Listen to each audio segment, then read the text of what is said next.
Hey guys, Sleepy Reader here. This is the first of my 31 mini vlogs that I hope to do in 31 days, although I already goofed up. Yesterday when I announced it, I thought today was the 1st of September. Today's the 2nd of September. So I'm already one behind, and I thought September had 31 days, which I certainly should have known better. It has 30 days, but I will still do 31 vlogs. I may do two in one. I may do two today because I already missed a day, and I will keep going until I've done 31. They're going to be mini vlogs, so just pretty much anything that pops into my mind that I happen to be thinking about. Trying not to put pressure on myself. Today I was going to talk about, mostly about Alex Toth in this book called Genius Isolated: the life and art of Alex Toth. It comes from IDW, and it's a giant hardback trade with loaded with art reproduction. It's kind of like not quite a coffee table, like a connoisseur's book plus a biography of Alex Toth. And in fact, it's going to be 3 volumes when it's done. Maybe they put out the other books. I'll have to look because I got this out of the library, and I definitely would want to get the other ones out of the library. So there's going to be 3 books this size, all devoted to Alex Toth, an artist that most of us probably have only seen a little bit of his artwork. I'm guessing, unless other people are way ahead of me. This is, I'm always obsessing about what things cost, but there you go. And I got it from the library, so I didn't have to pay for it. This is a $50 book. Here it is compared to a hardback from DC, which has a list price of $40. So, and presumably, if I wanted to buy this, I could get it for a nice discount online. So this IDW puts out incredibly nice books. And if you were to compare the binding or anything to this DC book, it blows it out of the water. This is what a really nice book should be.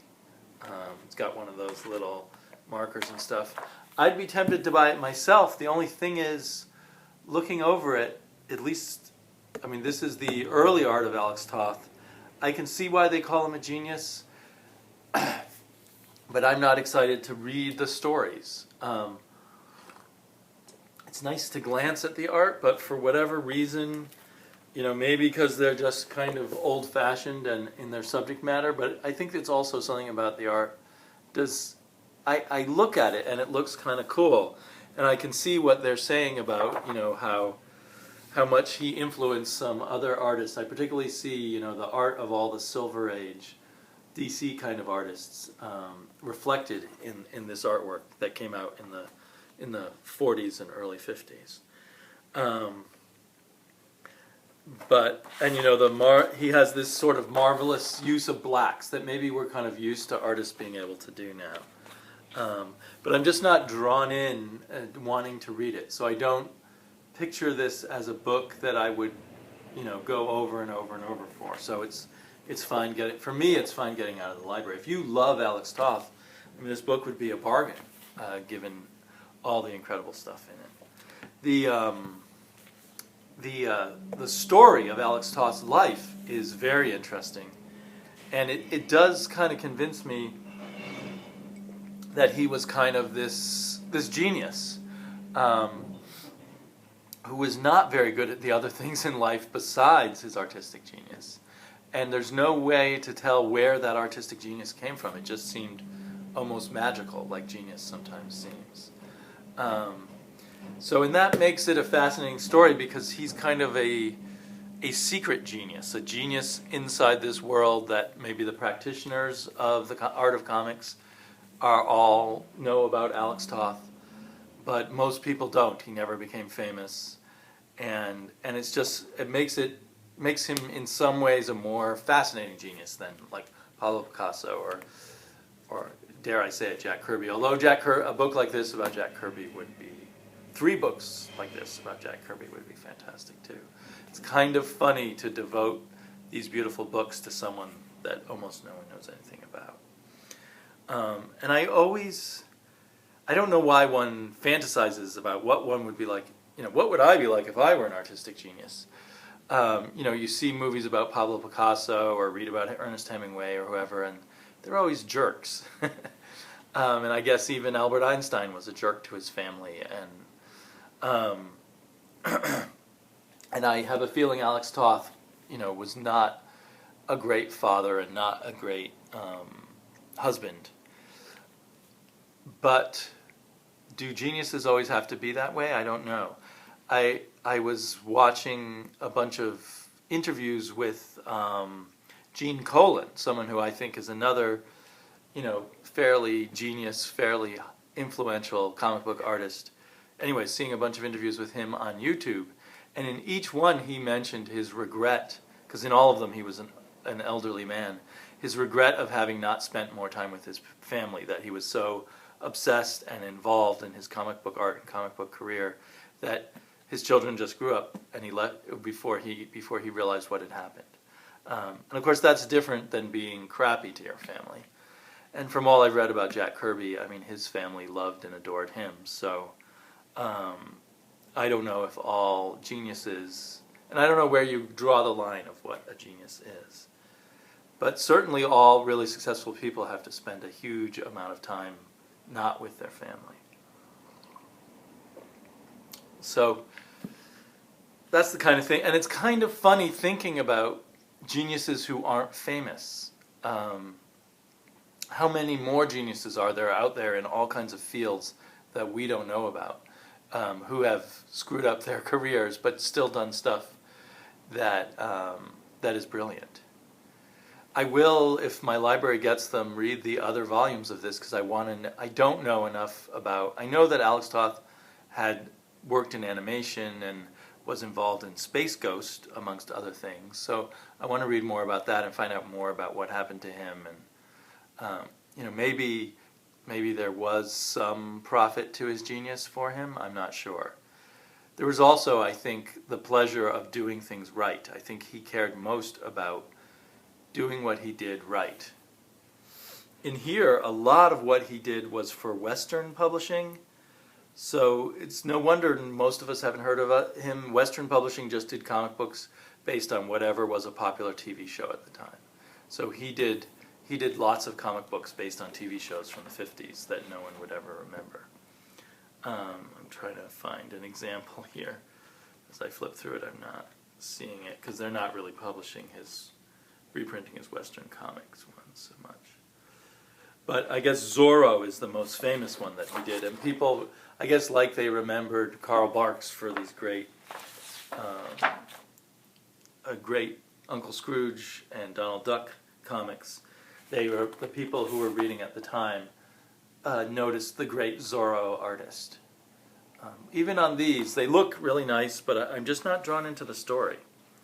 I don't know. I guess that's maybe my fault. Or it may be reflective on why Alex Toth never became more well known. I watched, sort of on the same subject, a few weeks ago I watched a bunch of biographical movies. One was on the rock band Anvil, and then on Harlan Ellison, and then one on Frank Frazetta.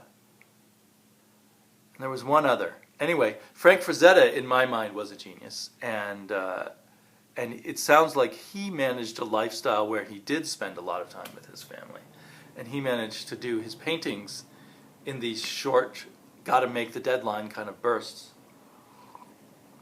and then was at home with his kids more than a regular dad or parent nowadays would be.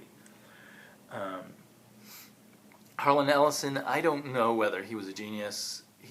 Is an a-hole, because I have met him in person, and that was clearly, it was an a-hole, and to me kind of pitiful, kind of desperate for some kind of attention, and going about it in really pitiful ways to my mind, which was a huge blow to me because as a teenager I worshipped Harlan Ellison stories. I went from Ray Bradbury to Harlan Ellison. Harlan Ellison was like the hip, younger Ray Bradbury hero of mine when I was a kid. And then I met him when I was about 25 at a party, and it was a huge, huge letdown. But this Harlan Ellison movie, the Frank Frazetta movie, and other... I saw a movie, a documentary about Grant Morrison. All of those were hagiographies, documentaries or books that are biographies of someone. I probably mispronounced the word hagiography, but it means it's just written to praise or filmed to praise that person. So I felt both, particularly like with all three, with Frank Frazetta and Harlan Ellison and Grant Morrison, that I didn't really know the real story because they were just giving us the story that those people want us to know. Harlan Ellison did a little bit of stuff, doing his shtick where he's a bad boy, so that's some bad things about him, I suppose, but not really. And an example, I think, of where it's done right and not a hagiography is the movie Crumb, which I haven't seen in a number of years. But as I remember, in that, there were people who were detractors of Robert Crumb, along with people who loved Robert Crumb being interviewed in the movie. And there, Robert Crumb himself was a character who was much more willing to put himself down and present himself in a bad light. And interestingly, that movie was filmed by a fellow artist and friend of Robert Crumb, but probably he knew that Crumb was okay with him doing a movie that made him look bad, or potentially look bad. And I think you get a much more interesting view of the artist that way. And certainly with Alex Toth, they worship his artwork. There's no criticism of his artwork here, as far as I can tell, but they are critical of him as a human being. And so it makes for a much more interesting portrait. And I feel weird sometimes talking about genius in comic books or even genius in science fiction like Harlan Ellison, because those aren't the kinds of geniuses that society gives a pass to. Society does not say, well, it's all right for a genius comic book artist to be an asshole. They do say it's all right for a genius musician to be an asshole, or a genius fine artist, Jackson Pollock. It's all right for him to have been an asshole.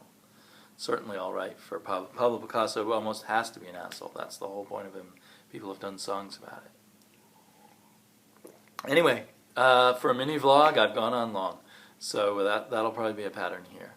Hope you guys, those of you in the U.S., hope you had a great Labor Day weekend, and everyone else, hope you're having a good beginning to your week. I'll talk to you later. Bye-bye.